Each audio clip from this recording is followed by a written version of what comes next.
presidente ng Philippine Amalgamated Supermarkets Association.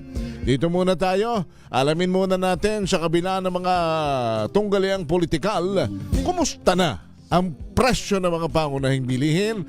Sir Steven, magandang hapon sa inyo, si Henry Uri. Yes, magandang hapon sa iyo, Henry. Ako ang Executive Director na ngayon ng Association. Aba, hindi na ako President. Ayun, you're the executive. Tama-tama. At kami po'y mangungumusta sa inyo. Teka muna, ito bang nangyayari pong itong sirkulo politikal sa ating bansa ay talagang humahagupit na maigi sa presyo ng mga pangunahing bilihin? Of course. Akala nila politics lang yan. Of course, off the mind of people. Uncertainty ang nasa utak ng tao dahil nga sa nangyayaring korupsyon ng flood control projects dati. Tapos nagkagera, uncertainty na naman, nagtaas ang presyo ng crudo, pumutok pa yung mayon.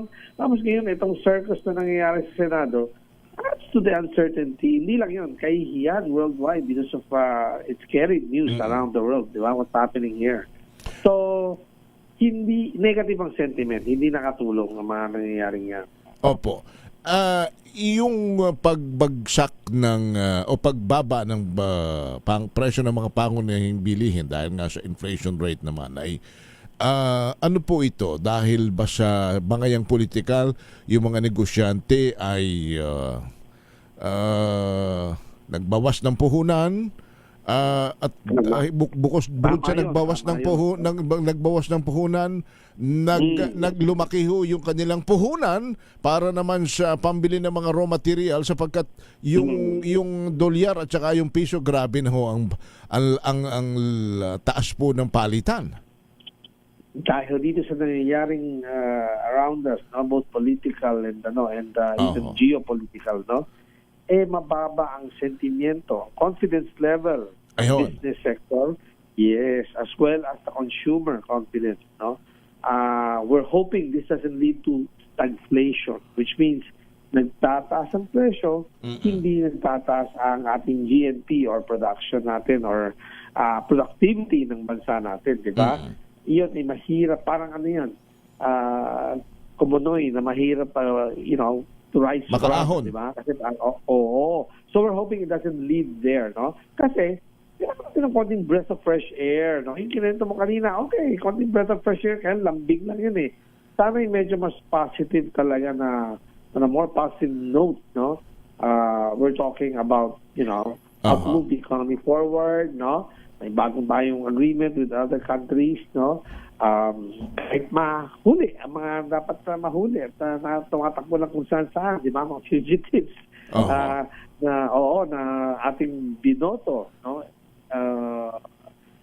All of these, we need a breath of fresh air para medyo ganahan naman ang mga negosyante mag-expand, mag-invest, no? At sana makita ng foreigners na parang pumasok na mag-invest. Kasi kung locals, walang gana. Kasi nakita ko mga CAPEX, no? Capital Expenditure. Madaling sabi, yung kanilang investment, mga malalaking grupo, no? Nagbawas ng konti itong last quarter, no? Imbis na sinabi, we will spend this much this year. Binawi, no? Nabawasan. So, bumaba yung confidence level ng ating business sector. So, pag nabawasan yun, siyempre, mababawasan din ng employment, no, on the side, di ba? And so with consumer spending, no, lahat yan, dami-dami lahat yan, di ba? We need some breath of fresh air na something more positive is gonna happen, no? Hindi yung lahat nakatutok sa 2028. So, it's all politics and all gimmicks, no, nang nangyayari, di ba? To take attention off real investigation siguro sa corruption.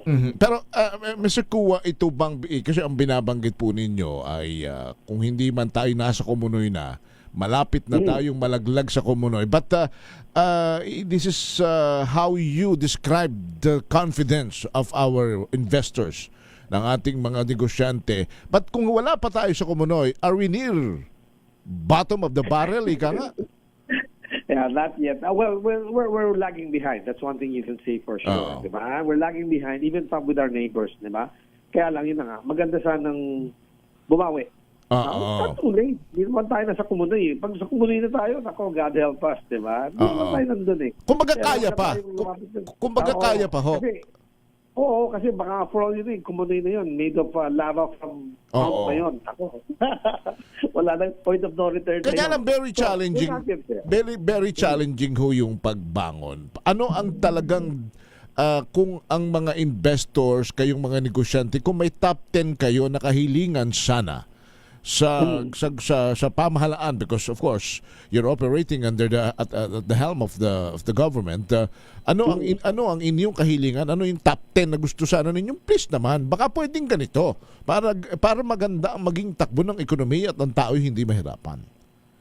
Come up with clearer guidelines, no? And start the long-term programs, no? Na dapat matagal ng many administrations ago na naumpisa. We're talking both sa agri sector, no? Which so provides our raw materials para di naman lahat ay imported, no? Pati bigas natin, manok natin from Brazil, no? Sana yun na nga, start somewhere. Of course, kailangan yung mga short-term quick fix solutions, no? Yung mga ayuda, no? Although sana mabawasan yun at yun na nga, if we don't start with our long-term projects, kailan pa? Next administration ulit. Ay, for the administration, panibagong republika tayo di ba? That's what's bad, di ba? Tapos yung mga nasa loob, sana imbis na nakatulong, maggawa ng batas, tulong to move the industries forward, no? Pabaliktad eh. So, hindi nakakaengganyo, di ba? So, you're saying, what should the government do? Get their act together. Sana headlines, economics, hindi politics. Puros politics na lang ating pinagsama. Lahat ng social media, lahat ng balita, negativity. What headlines? Diba? What headlines should be the banner na galing po sa gobyerno na talagang magiging positive ang impact sa mga investors? For example, yung mga infrastructure natin. Kasi nabawasan yung gastos ng LGUs saka ng gobyerno, mga different departments because of the investigations, nabawasan ng kanilang government spending, di ba? Which of course boosts the economy, di ba? Isa nga, yung mga projects nga, talagang ituloy at hindi yung paligoy-ligoy, di ba? Talagang ituloy, oo. You read about, hindi matutuloy ito, hindi na mangyayari ito, yung subway, hindi na buo, nabawasan ng lugar, hindi na hindi na matatapos as targeted. Yung ganyan, all of those lead us to, it becomes a feeling of, it results in a lack of confidence. Opo. Seryoso ba yan? Or ano? Kanya lang. So we say, ano ganyan? Hindi na, ito, surely gagawin. Ito, matatapos talaga. Ito, ganun, yung para at least, those are the good news na, fruits, low-hanging fruits that we can already, pwede na natin pitasin and enjoy. Diba? Opo. Kanya lang, the saddest part of it is, kagaya po noong ipagpapahinto sa mga flood control projects and of course yung ibang mga foreign assisted programs ay mukhang meron na rin pong nababasa ako na hindi muna magtutuloy-tuloy sapagkat ito nga because of the flood control anomalies, they want results, they want prosecutions, they want dapat magkaroon ng makita na talagang may ginagawang hindi na mauulit po ito. Is that also the pulse of the business group? Yeah, kaya it's causing a lot of delay, di ba? I'll tell you an example. One of our major mall operators, major. Merong project among the many projects na tinatayo, merong isang major. Pero ang sinabi, it might be completed 2027 or 2028 or beyond. Ano ibig sabihin doon, di ba? Normally, kapag malaking negosyante, developer, sure ka, kailan mo tatapusin, di ba? Ngayon, naging 27 or 28 or beyond. Ano ibig sabihin doon? Uncertainty. Yeah. Yung nag-aalangan ka na, kung tama na yung climate, investment climate, tuloy na natin. 27, tapusin na natin. Kung hindi, 28 na lang election kasi. Kung hindi pa rin, and beyond that. And perhaps if you're using the word if you're using the word behind, it seems to us that you're not sure with your policy. Parang gano'n, tama ho ba? Sorry, behind, If you're using the word beyond, diba? Sabi ninyo kanina. Beyond, yes, beyond. Parang Behind, hindi ka beyond. parang hindi ka sigurado sa mga pulisiya mo. Correct. It depends. Sino man nanalo sa 2028? Ganun ba dapat? Hindi dapat, di ba? Sa isang ekonomiya, dapat tuloy-tuloy tayo kung sino man ang nakaupo. Ay, pagpatuloy, kung ano man yung programang pagkaisaan na dati para hindi yung changing the rules of the game. You know, in the middle of the game, di ba? Naglalaro na tapos pabawi na, ha? Hindi na tutuloy yun, ha? Mulay kali, ha? Di ba? Dapat tuloy-tuloy, para tuloy-tuloy ang progress natin. Kanya lang, Sir Steven, are we not running out of time? Sapagkat this administration got only, I think, 24 months to go. And the survey says today, our headline, ang ating Pangulo ay nakakatanggap na ng negative 15 satisfaction rating. Hindi ho ba ito kaya ho'y with this development and the remaining time that we have before we finally turn over to the next administration, makakaya pa ba ito? Kaya pa kaya makakabawi pa kaya ho tayo? Hopefully naman, sana. Well, it's never too late, di ba? So our finishing statement with this your program probably is we still have to be positive. Still have to look forward to the smaller victories, no? At hindi yung total victory. Kasi I guess you're saying, I'm saying that we're behind. Talagang behind na tayo. So at least pick up. Pick up. Don't finish last place. Kumbaga sa isang race. Kung naman sa dulo-dulo, di ba? Habol tayo ng konti, di ba? Kahit sa gitna, nasa medyo top 10 runners tayo, medyo is still in the race. Huwag naman tayo magpaiwan. Kasi kapag ganyan, mas mahirap hilahin pataas, di ba? And, you're talking about yung masa natin, yung sector down there, di ba? I mean, they will have difficulty already to get over one day at a time. No, hirap na hirap sila, di ba? So, sana. Makabangon pa. Kumusta ang presyo ng mga pangunahing bilihin ngayong, I think, second quarter of maganda of the yung year? ginawa ng DTI na, pinakiusapan ng mga major players ng basic necessities and prime commodities to hold on to prices. The others have not even increased yet. June pa, ang sabi ng iba. Because when these guys increase their prices, sunod ng iba. Now, yung iba, yung mga hindi binomonitor ng DTI, nagtaas ba? Yes. March, April, May, meron ng increases. Why? And if they stop production, they stop paying their employees, what's gonna happen? Diba? So, it's just logical that they have to increase and adjust prices para mabuhay sila. Kasi they're not the big multinationals na malaking yung, di ba, yung ang bala mo, marami kang bala. Marami armas. So, kaya they said they can hold on till end of May kahit na hindi sila magtaas. But, maniniwala ka bang hindi nila babawin yun after May? Correct. Diba? Pero mga ilang porsyento ho yung binabanggit natin na hindi na mo monitor pero nagtataas?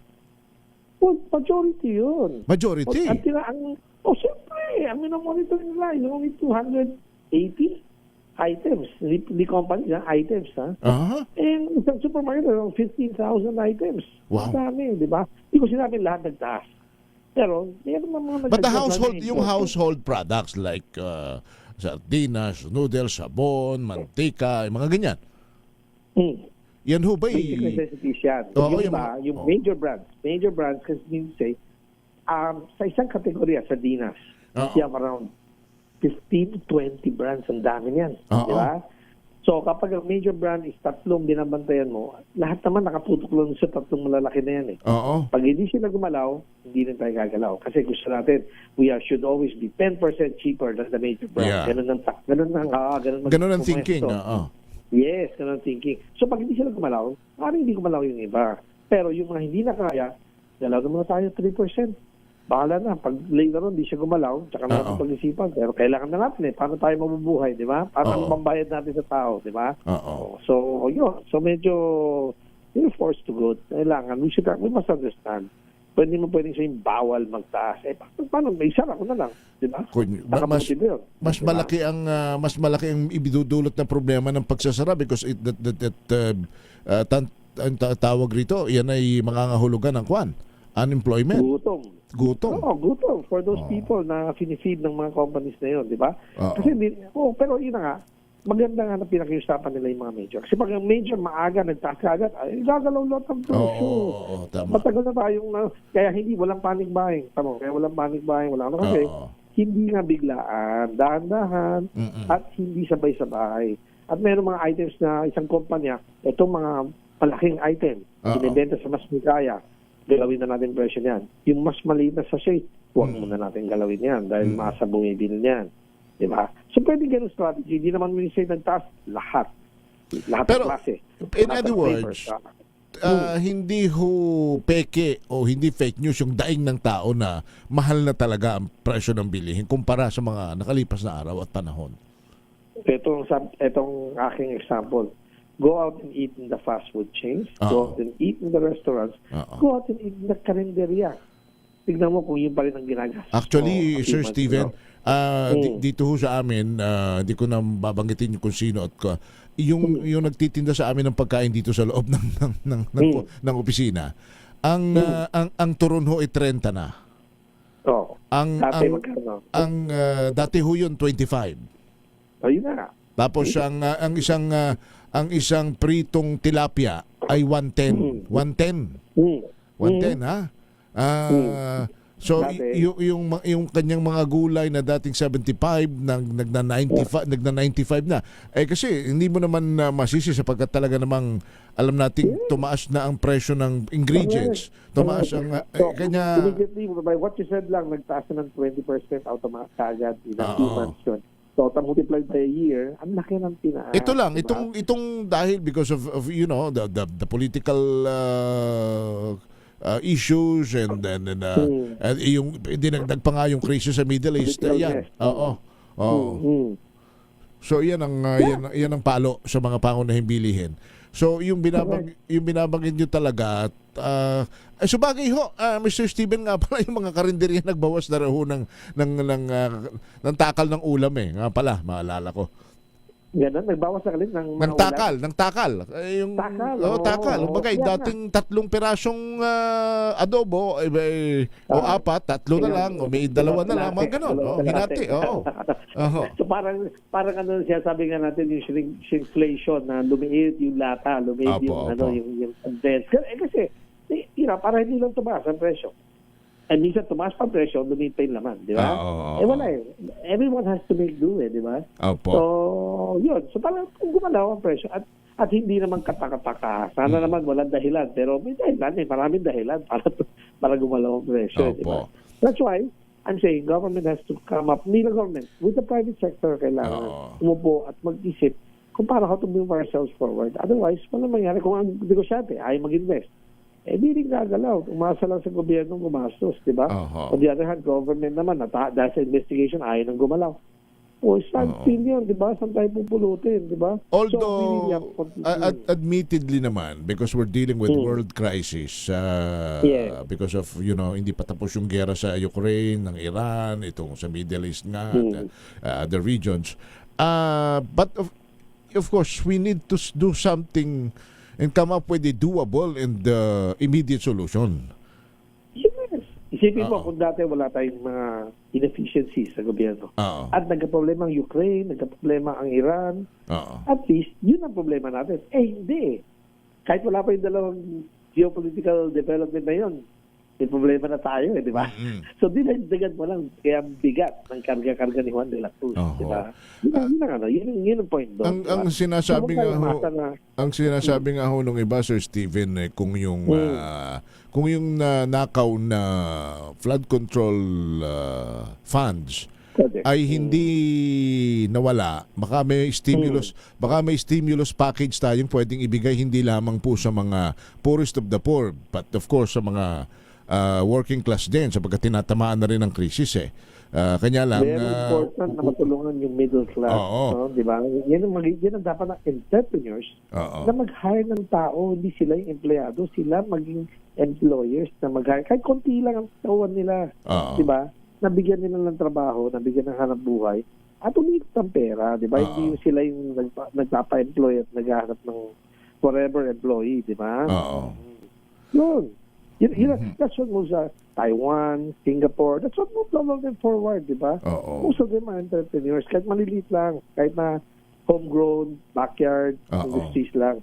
Oo, pero masa sila sarili nila kasi may masahan sila. May makukuha ng raw materials, may makukuha ng sangkap, di ba? Eh, hindi yung maliit ka, wala kang makukuha. So, saan na ulit? Teka pala, Papay ka na naman. Ka na naman. kinakapos na ba tayo ng karneng baboy sa mga groceries and supermarkets? Kasi mayroon hong inaprubahan, kundi ako nagkakamali, ang ating Pangulo na pwede na ulit mag-import ng baboy eh. Kinakapos na ba tayo? Yun ang contention ng mga farmers natin, di ba? Hindi naman kami kinonsulta. Sana kinonsulta kami. Kung talagang kinakapos na, tsaka tayo mag-import, di ba? Well, I cannot see the bigger picture eh. Siguro, kita ng DA. Secretary Kiko, kita niya yung bigger picture na kailangan, di ba? Of course, hindi tayo mabubuhay without importing kasi nga, yun na nga, kulang ang supply natin eh, di ba? Kahit ng manok, we're the biggest employer na from Brazil. Correct. Of chicken. Can you imagine halfway around the world? Di ba? Halfway around the world. Yung cost of transportation lang, laki nun. Kaya lang, kaya nga dapat gumawa tayo ng paraan na napakaraming solusyon na pwedeng gawin na within our neighborhood lang, ASEAN lang, di ba? Hindi na kailangan order from that distance. Mas mura pa ba galing that distance yung cost of transportation, di ba? Correct. Siguro dahil nga sa supply. Oo, and then siguro... So, we have to think of that way ahead. Kuryente. Nakakatakot. Di ba? Yung brown down na nangyari. Pag nangyari yan, can you imagine, tsaka aaray ang tao, tsaka pupuntang kali at magreklamo. Diba? Kasi don't wait for that to happen. Last administration pa lang, sinasabi na eh. Mag-brown out, pero hindi nangyari, no?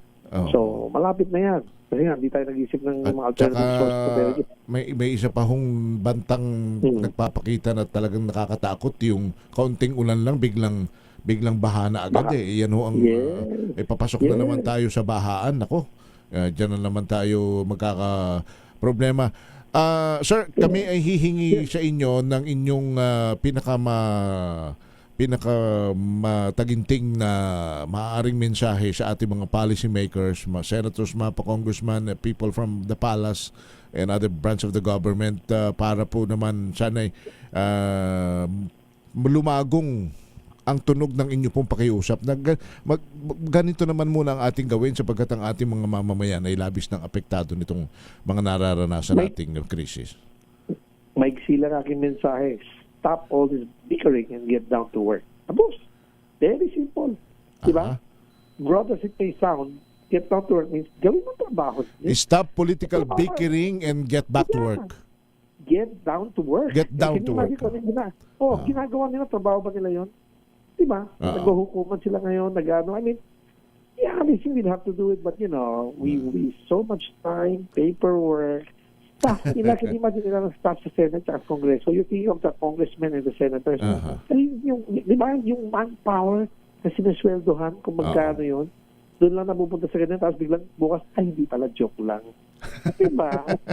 So, yung political bickering, napapailing talaga kayo mga negosyante dyan sa grabing political bickering. Hindi na ako nakikinig. Ayoko na makinig. Tinatanong ko na si Mrs. Ano mo sinabi? Larong oras. Kung iba-iba mo lumalabas, iba-iba sinasabi. Kung sino-sino na naman nandyan lang, nandyan sa harap mo, tapos makakawalan niyo pa, di ba? O di lang naman yung senador, meron pang iba dyan, di ba? Tama. Sila Atong Kang, o yung mga iba, di ba? Nandyan na eh. Di ba? Kausap na ninyo, tapos inimbestigan nyo, tapos biglang nawawala, ha? Bakit? Wala ba kayong mga mata, tao na nakabantay na pinabayaan din mawala? Ano ba yan? At ang resources ng government, yun ang kwan eh.